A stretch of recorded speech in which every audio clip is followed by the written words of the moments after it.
Hello everyone, I'm Cindy Winget and I am the author of 3 Gothic horror mashups. And today, in this video, we're going to do my November wrap-up. So I think I got to about 7 books this month, which is about average for me. So I'm going to start out by saying that I did a author taste test vlog, and that actually replaced the vlog I was going to do for Rachel Harrison's new book, So Thirsty.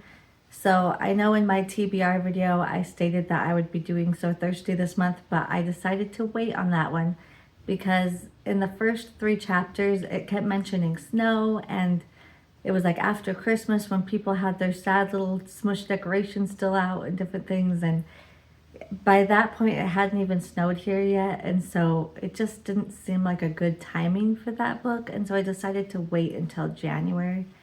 So don't worry, it's still coming, but I just decided to wait a little bit longer for that one.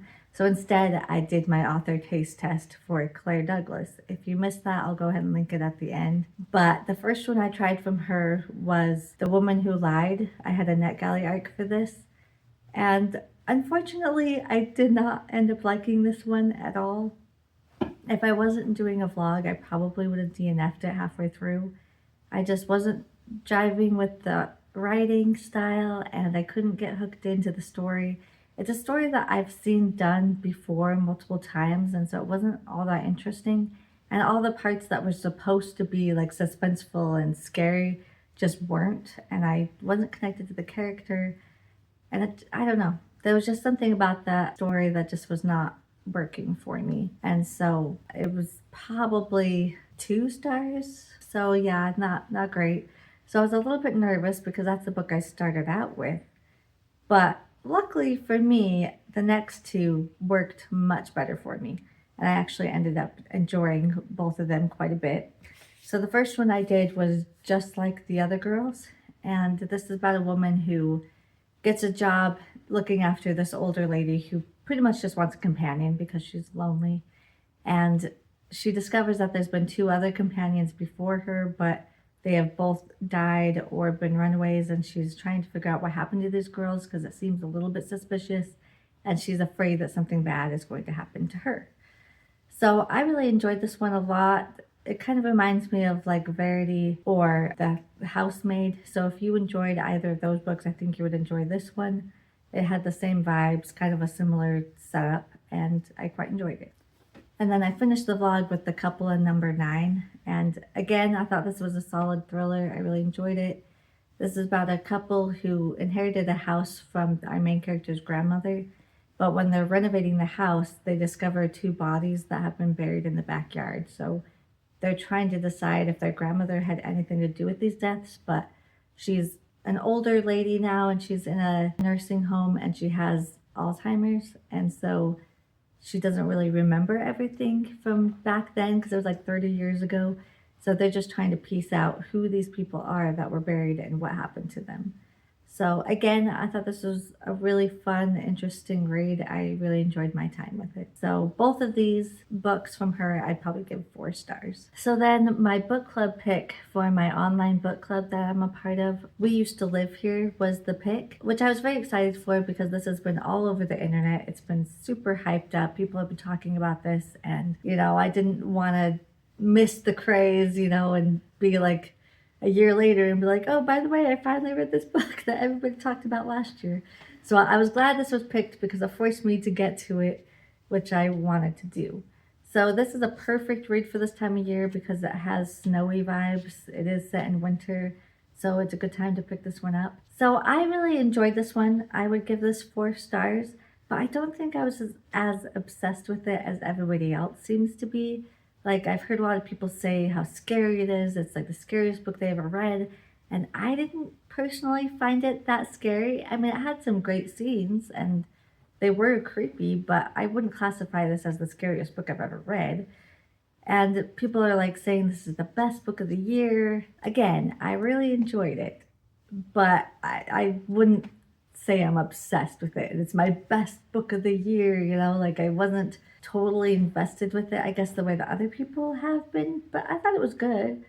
And people told me that the ending was ambiguous, and I was so scared about that because I hate ambiguous books. I'm thinking like, what's that Paul Tremblay book about the cabin? Can't think of the name right now. The Cabin at the End of the World? Is that what it's called? Anyways, I'm sure you know what I'm talking about. And that was a truly ambiguous ending, and I hated it.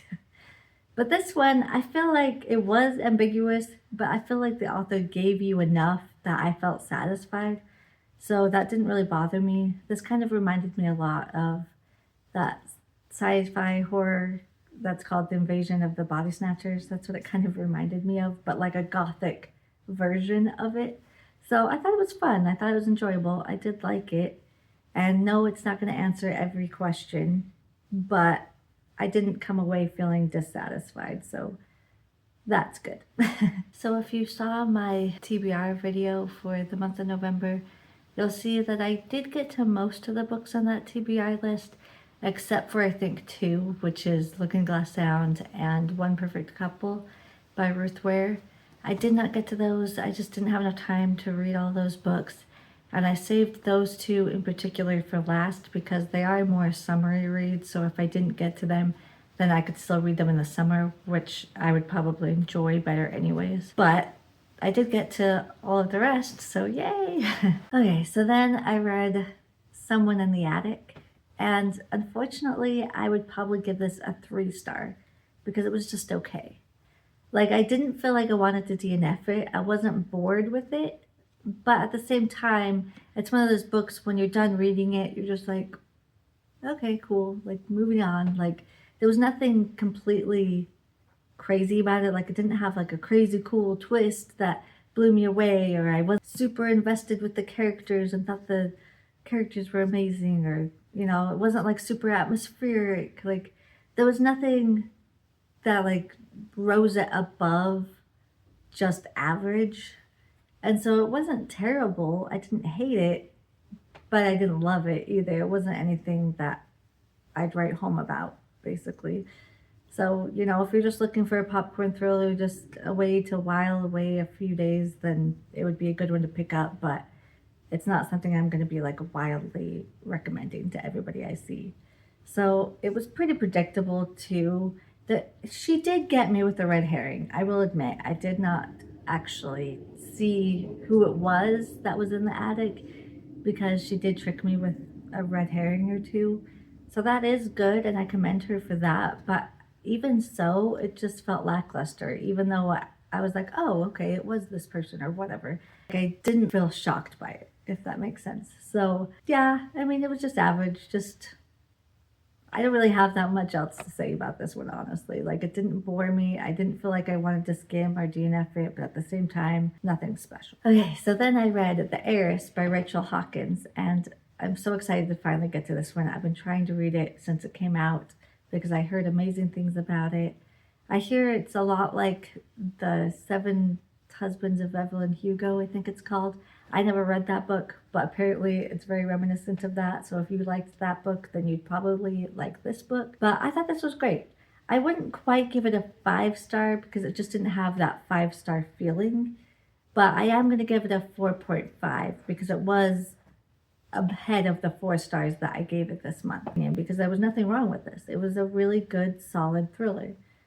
Although I don't know if we would even classify this as a thriller necessarily. This is more of like an inheritance book where, you know, our heiress has passed away, but she has this adopted son that inherits the house and the money and all the stuff, but he really has no interest in it at all because everybody in his family hates him because they don't think it's fair that he inherited everything when he's not even blood related to them, you know, and they have those like rich snobby vibes or whatever. Which I don't know if you would call that a thriller necessarily. I think we lump a lot of books in the thriller category that aren't actually thrillers. But I mean, that's just a nitpicky thing. But anyways, I did enjoy this book though. I thought it was really good. I really liked the characters, especially the heiress. I can't remember her name actually. Ruby McTavish, Callahan, Woodward, Miller, Kenmore. You know, one of those where she has like 50 names. But anyway, she in particular was a very interesting character because we get like diary entries from her or like letters she's writing actually. So you get some backstory on her, and I just thought she was a very interesting character. and I liked the family dynamics, and I was kind of surprised by certain things that I won't mention. And so, yeah, I really enjoyed this one. Like I said, it didn't quite give me that 5-star feeling, but it was close. And there was nothing wrong with this. And so I don't think I can give it less than 4.5 because the author did an amazing job. And that's pretty much how I felt about my next read, which was Home is Where the Bodies Are. I would give this a 4.5 because it didn't quite give me that 5-star feeling. But just like the last one, the author did an amazing job. There was nothing wrong with it. Like, I have no critiques. This is not a bad book. So, not quite 5 stars, but I'd put 4.5 because it's ahead of my other 4-star reads. So, this is about a group of siblings that come back to their mom's house after she passes away. And they're kind of going down memory lane, and they have to go through everything to divvy it up. And they find these old VHS tapes of home videos, and so they thought it would be fun to watch some of them. Well, one of them was a little nefarious because there was a dead body on it, and so they're trying to figure out if their parents are the one that killed her, or if they're just covering for someone else, or if it was an accident. Just want to know what happened. Obviously, their mom just passed away, and their dad had run off on them like 13 years before or something, and so they have all these conflicting emotions at the minute. Seeing that at this moment is probably hard.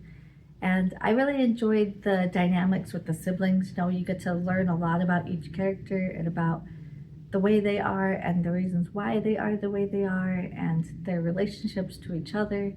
And I just thought it was really well written. I thought it was a really good story, and I didn't happen to see who the murderer was. Which is funny because I have a friend who read this and she was like, oh yeah, I knew who it was within like the first couple of chapters. And so it was just super predictable, and I was just waiting to get there. And I was like, I didn't see it at all. So I apparently missed it. So I think it's good, to have different people's perspectives on books, because some people will see things and some people will miss them. And that's really, really kind of interesting. But anyways, for me personally, I didn't see it coming. And so I thought it was a good twist, and I really enjoyed this one. And I also love the fact that she made it look like an old VHS tape. I just think that's so cool. I love it. And I was so afraid that the contents of the book would not match it, because I was like, I don't want to unhaul this book. It's so cool. It even has like the slip cover that goes in that looks like an old VHS cover, And so I really was reluctant to get rid of this book if it ended up being bad. So I'm so relieved that I liked this book, and I can confidently keep it on my shelves. Okay, so the last book I have to talk about was actually another NetGalley arc, and it was called The Perfect Girl. And this is a YA book. And it's about a girl who goes to a sleepover, and things happen at that sleepover that she was not anticipating. This is a horror book, I believe. It could be a thriller, but I think it's meant to be horror, but it kind of rides the line between thriller and horror, in my opinion. So I really enjoyed the first half of this book. I liked the characters, I liked the setup, I liked where it was going.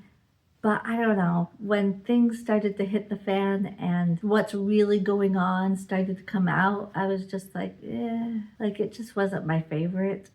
So I'd probably give this about a 3-star, maybe a 3.5 if I'm being generous, but it's not one that's gonna stick with me. So yeah, unfortunately it wasn't a dud, but it wasn't a winner either. So I love the cover though. I think it's really cool. So anyways, I would recommend you check it out for yourself, because not everybody feels the same about books, and it might work for you better than it did for me. So anyways, that's all the books I have to talk about for this month that I read in November.